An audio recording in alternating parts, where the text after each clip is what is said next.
Class, the Europeans are doing it again. And no, not World War III.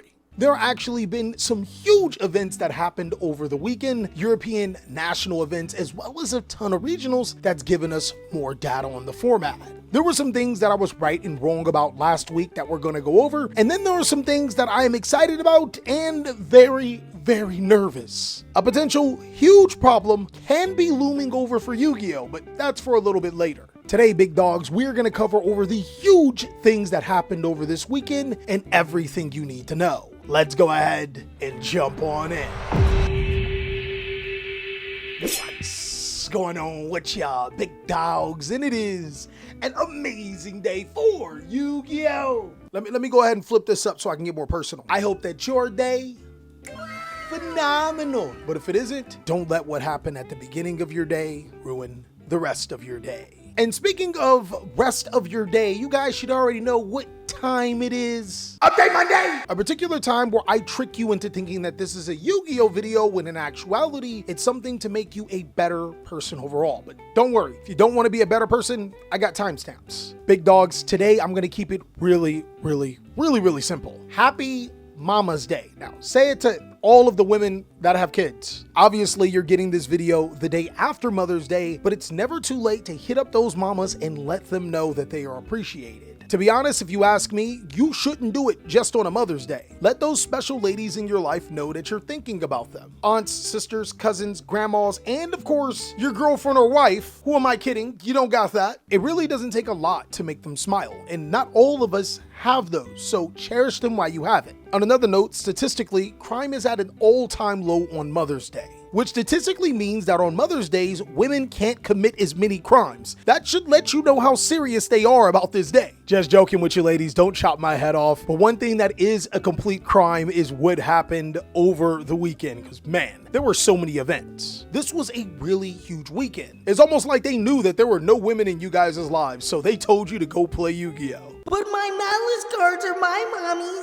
Yeah, go ahead, Gooner. Now, the only unfortunate thing is that at the time of making this video, we don't have every single deck list. But a really cool thing is that we have enough to be able to analyze the top trends that's happening and all of the cards that you need to be looking out for. There's a couple of big things that are contrary to last week's video that you're gonna need to know about. So let's go ahead and talk about those top cards and those trends that are happening right now. Now, of course, nothing has really changed in the Molchami department. Players are really committed to playing at least 3 copies of Molchami Flawless, but in a lot of deck lists, you'll start to see them playing Perulia and Meows, and those are the preferred hand traps. Now, the reason why players are doing this is simply because hand traps kind of suck right now. And there's been periods where hand traps haven't been really good, but this period feels a lot different. And it's mainly for a few reasons. Hand traps aren't necessarily horrible, they're still effective, but how you play your hand traps and which hand traps are good versus bad is really dependent on the top 2 decks. You see, both Yugioh and Malice are almost unaffected by hand traps when built correctly and played by a good pilot. Oftentimes, you'll see yourself using Ash Blossom and Infinite Permanent Zone cards where you have to respond to, only for your opponent to continuously play and wind up with the same board, if not a better board, almost feeling like you hand looped yourself. And I think that this is a really big problem in Yu-Gi-Oh right now because not every Yu-Gi-Oh deck can do it efficiently. In fact, that's what pretty much is defining the format right now. It's almost like when I talked about a power creep was happening with 1-card Yu-Gi-Oh combos. Those particular strategies being able to play a ton of hand traps, meaning that the older Yu-Gi-Oh strategies that couldn't got slowed down. Well, now these new Yu-Gi-Oh strategies can not only play a ton of hand traps, but are pretty much immune to the most popular and powerful hand traps in the game. Now, some Yu-Gi-Oh players may rejoice at this because they genuinely hate hand traps, and I made a video on why everyone hates hand traps. It can feel incredibly bad to get hand trapped a ton of times by a particular Yu-Gi-Oh strategy. But we're at a point in competitive Yu-Gi-Oh where hand traps are almost necessary. In fact, if hand traps aren't good in Yu-Gi-Oh and they're not doing anything, you could argue that it is not a good time for Yu-Gi-Oh players. Now, I can't explain all of that and get you the other things that I promised you in this video. That's probably going to have to be a whole separate thing on itself. So if that's something that you guys really want to see, go ahead and let me know down below in the comment section. And it's not like hand traps can't be good right now. Their role has just changed. Instead of hand traps stopping a single interaction, hand traps' primary use are to be able to be reactive towards what your opponent is doing or floodgate your opponent. Droll and Lockbird is one of the most played hand traps in the game because not only does it stop the Charmy cards, it actually does lower the ceiling of some of those competitive Yu-Gi-Oh decks. The Bestial Monsters and the Nibiru Primal Being are pretty good right now because they force your opponent to change their lines, but more importantly, they give you a body to work with. Yu-Gi-Oh is feeling like it's swapping to more of a board breaker style approach. My only problem with that is that floodgates are running rampant. I've talked about this in an entire video that you guys should check out. It's actually a really good video. I genuinely don't think that floodgates are a huge problem in Yu-Gi-Oh until everyone's using floodgates or the best decks in the game are using them. And right now, everyone's using floodgates and the best decks in the game are using them. And it's kind of ridiculous on the types and how many floodgates I've seen in Yu-Gi-Oh. Players have been using cards like Skill Drain and Anti-Spell Fragrance, which when these cards were unlimited, that was pretty standard. But I've also seen players get back on the cards like Dimensional Barrier, There Can Be Only One, Imperial Iron Wall, like any floodgate they think has a chance, it's getting played. I mean, YCS Providence's winner used Castell Skyblaster Magical Musketeer alongside of Harpy's Featherstorm to win games, so floodgating is pretty high right now. But moving on, there's actually some more cards that we have to talk about, because boy, these I actually like. Lightning Storm and Harpy's Feather Duster are Preem type Yu-Gi-Oh cards. I think the biggest reason is that both Malice and Ryzeo pretend to be tough guy monster decks, when in actuality, they're pretty back row heavy. And once you can address those back row cards, you're in a way better spot. But then there's other cool cards that players have been experimenting with and having success. Both Evenly Matched and Dark Ruler No More feel like cards from the Stone Ages. But since most Yu-Gi-Oh strategies don't put up negations like that, these cards are pretty good at being able to interact with your opponent. I also think that Super Polymerization is a crazy card. All you have to do is diversify your extra deck. Of course, there's cards like Garua and Mud Dragon, but what I've been seeing is that people have been playing World Chalice, Guard Dragon, Armalduke. This card requires 3 Link monsters, which your opponent gonna be paying for that. So while some aspects of Yu-Gi-Oh don't feel as good, I think that creativity is starting to come back on the rise, and that's something that you can hope for with Yu-Gi-Oh.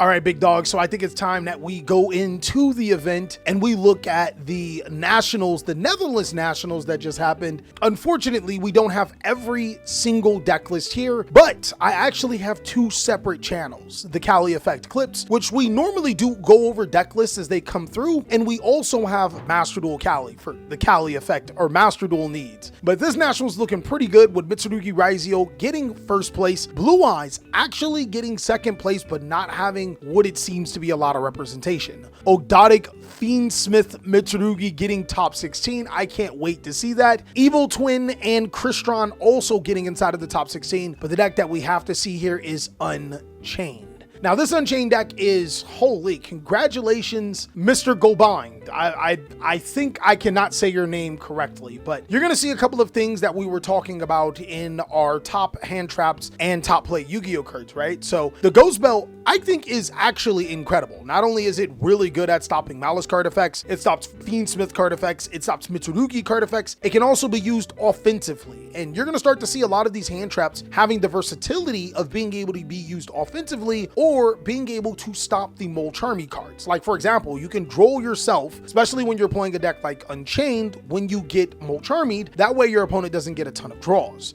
And you can also use Ash Blossom for the exact same thing. So I think that that's where the approach we're getting with hand traps, and it's not necessarily I dislike it, I just don't like the approach that got us there. There are, God, look at these floodgates. Dimensional Barrier, Anti-Spell, different Dimension Ground, Sanctum to search the Scythe. But overall, this was a really cool, fun deck to look at. I love that he's taking a Dark Ruler No More approach. I love the Triple Tactics talent, and I think that this is one of the better decks in the game. I even have my own profile that I did a couple of months back that I think can still be relevant to you guys today. Netherlands had 319 people, but unfortunately, we didn't get to see a lot of decks. The New South Wales State Championship had 150 people, and we get to see a decent amount of decks. We see Memento, Crystron, Mitsurugi, Ryzeo, Malice, Ryzeo Heraldic, another Malice, and Mitsurugi. I want to go ahead and jump into this Memento deck by Doi Nguyen. I think this is going to be really interesting to look at. I mean, there's no observable floodgates outside of Droll and Lockbird, so I completely love it. But I do think cards like Solemn Strike are like a floodgate. While it doesn't prevent your opponent from doing an entire thing, these powerful cards that prevent your opponent from doing a particular action can almost feel like a floodgate when you can only perform said action once. Like, for example, you can only use the effect of Ash Blossom once per turn, right? So when you Solemn Strike it, you'll never be Ash Blossomed again, or at least during that turn. Again, not necessarily the exact same thing, just I think that those cards, Solemn Strike, Solemn Judgment,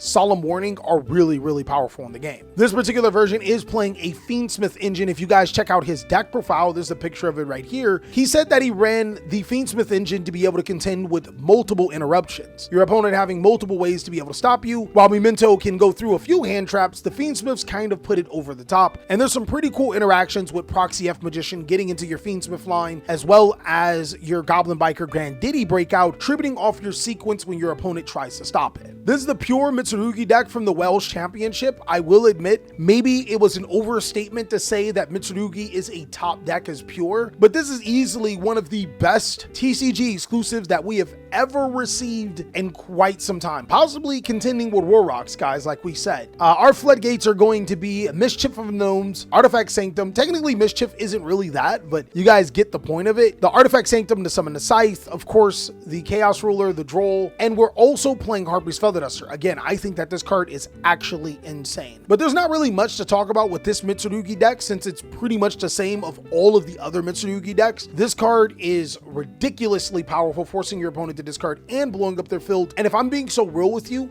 I like when decks like this are able to contend, a deck that's lower to the ground, a deck that's actually, like, it's susceptible to hand traps, of course, but it also has its own little thing going for it. The Los Angeles Regional, man, I can't wait to see that Crystron profile. It's starting to pop up where Crystron is a really, really powerful deck. Dare I say Crystron probably should have been in the top 5 and maybe Mitsurugi out of it. In case you guys were wanting to know what Mitsurugi is looking like, it's looking pretty much the same as the deck list you guys have been seeing. They're going straight with Mitsurugi Raizio. They're not playing the Mitsurugi Snake Monster. And fortunately, they're not playing the Castell Lock. One thing that I are playing, though, is that Solemn Warning, because this card is a Dominus Impulse when you can't play Dominus Impulse. Really, really strong card. Now here we have an Escher Regional with 250 duelists, and Kashtira wins the whole thing. Mitsurugi with another top and white forest. Let's go ahead and check out these decks in reverse order. So Azumina White Forest, this deck's really powerful. As you can see, this one's playing Deck Devastation Virus. The floodgates are real,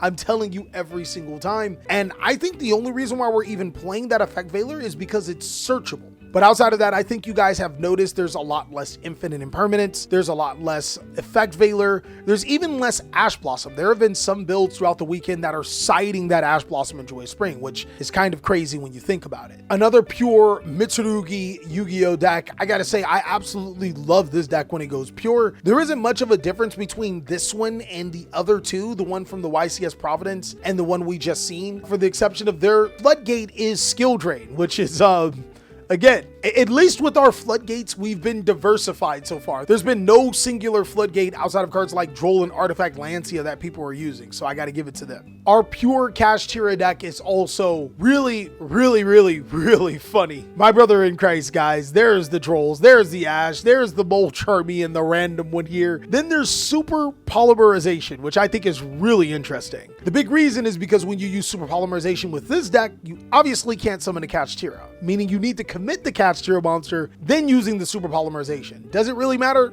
Probably not, because your opponent can't respond to it, but it's really weird if you Super Poly to break a board and then you draw a Kashtira for your next line. It has to be. But the floodgates for here are the Soul Drain. I think people are going to start playing this card a little bit more. It's really good against both Mitsurugi and of course Malice. Then there can be only one, Solemn Judgment in the main, and of course the board breaking spell cards, Lightning Storm and Harpy's Feather Duster. Now, unfortunately, we didn't get to see the other Malice or the other Crystron decks, but if you go to the Switzerland National Championship, Errol Klugler shows you what a Horus Crystron deck can look like. This deck's pretty freaking solid. Our floodgate here is going to be Mischief of the Gnomes, and I don't know if you guys have noticed it, but most decks are not running Infinite Impermanence anymore, which is insane to me. And I think the big reason why we're even playing Ash Blossom and Joyous Spring is because of the Charmy cards. There's also Super Polymerization to be able to summon out our cards and Earth Golem Agnister. Border Breaker cards are starting to become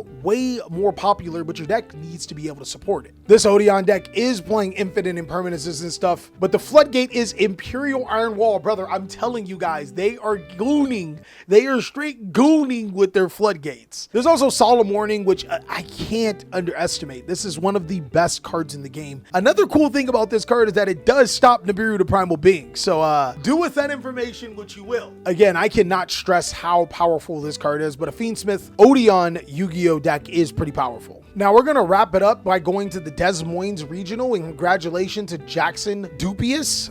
This is his live twin Yu-Gi-Oh deck. I said that this is one of the best decks in the game, but when I originally said it, it was because it could play all of those hand traps. Again, like we just said earlier in this video, hand traps might not be the way to go. So definitely we're in a weird spot for this Yu-Gi-Oh deck, but as you can see, this person's still bowling out on the 3 Nib, the Mole Charmy cards, the Ash, the Droll, and still the Imperm. It's not like these cards can't be used to success, is that players are starting to drop them to play other cards, which have been successful as well. There is the Dark Ruler No More in the sideboard, no Floodgates, Homies of Chad, and Solemn Judgment. I think at this point in time, when I go look at a deck list and I don't see a Floodgate, it's probably for the best. The Toronto Regionals is actually insane too. With no Ryzeal topping, this could give you some hope. Hopefully we do get more formats and situations like this where there's more deck diversity. I may have been a little premature when I said that White Forest is a top deck. Probably it's a really good rogue deck, and Deck Devastation Virus is literally sick here. Melodious also getting a top with Dimensional Barrier and Sanctum being the Floodgates. I love the polymerization in the sideboard alongside of the Tam Tam. That actually is pretty sick. I think Melodious is one of the few decks that can get away with playing hand traps, especially considering that one of them negates the monster effect and destroys the card, which I think is really big. And lastly from this event are my boys Fire King. The deck never dies. Nothing but pure fire going on here. There are the 6 Mole Charmies, and the hand traps are going to be just Nib, Ash, Imperm, and Impulse. I think that Impulse is still crazy strong because it does stop special summons. But big dogs, that is what we have for today's lesson, how Yu-Gi-Oh has changed. Now for your homework, I need you guys to do a couple of things. First, you need to post down below in the comment section, what are some Yu-Gi-Oh strategies that you really want to see at the top. But your next piece of homework is to make sure that you click on another video, guys. You are doing a ton by doing that and watching those ads to support the channel. I can't wait to see you on the next video.